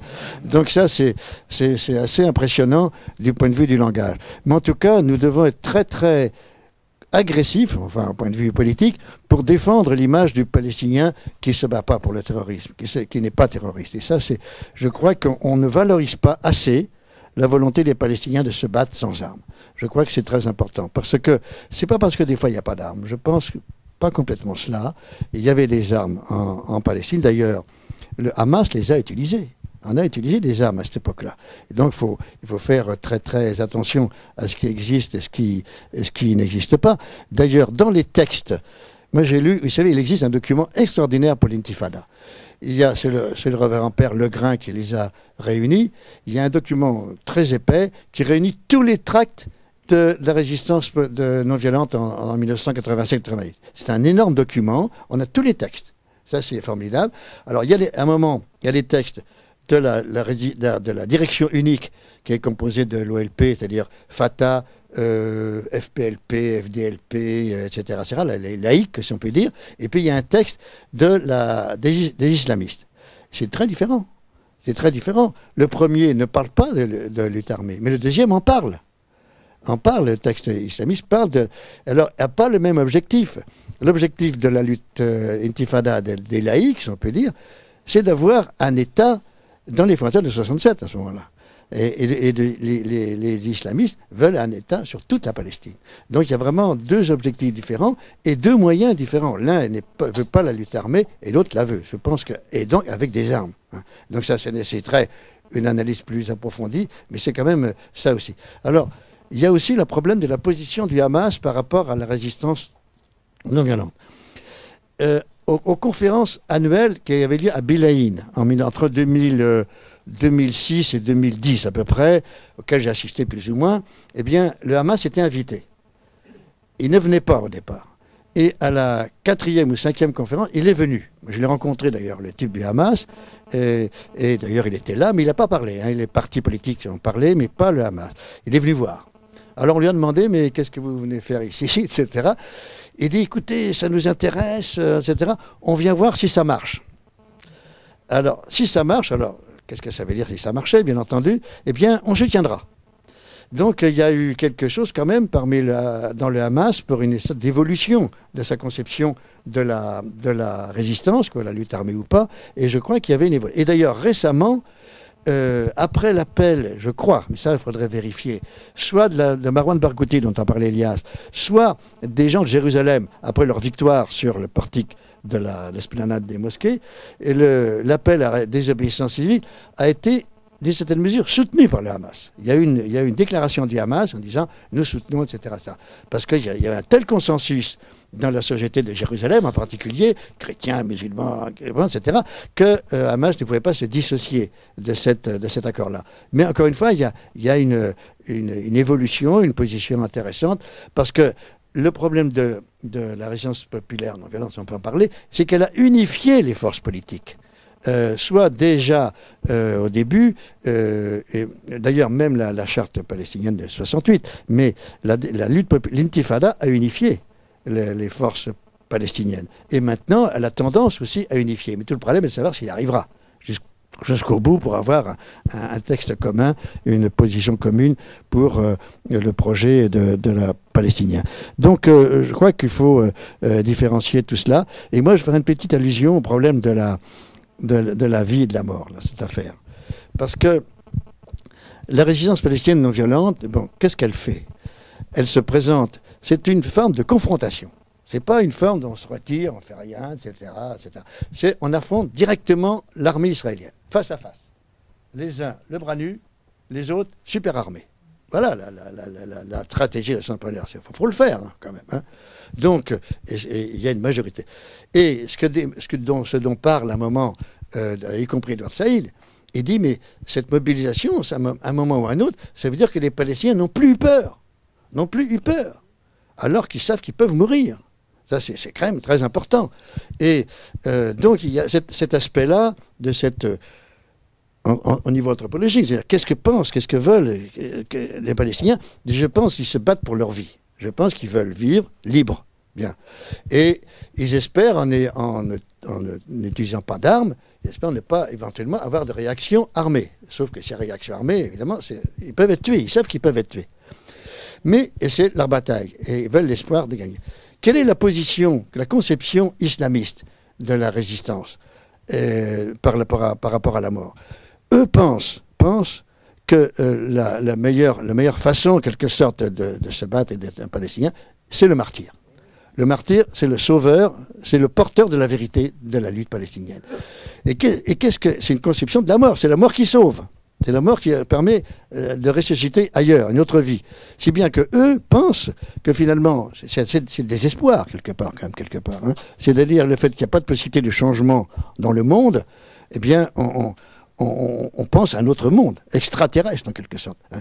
Donc la mort, c'est le choix de la mort, quelque part. Donc moi je pense qu'il y a une forme de résistance. D'ailleurs, Darwish en a parlé.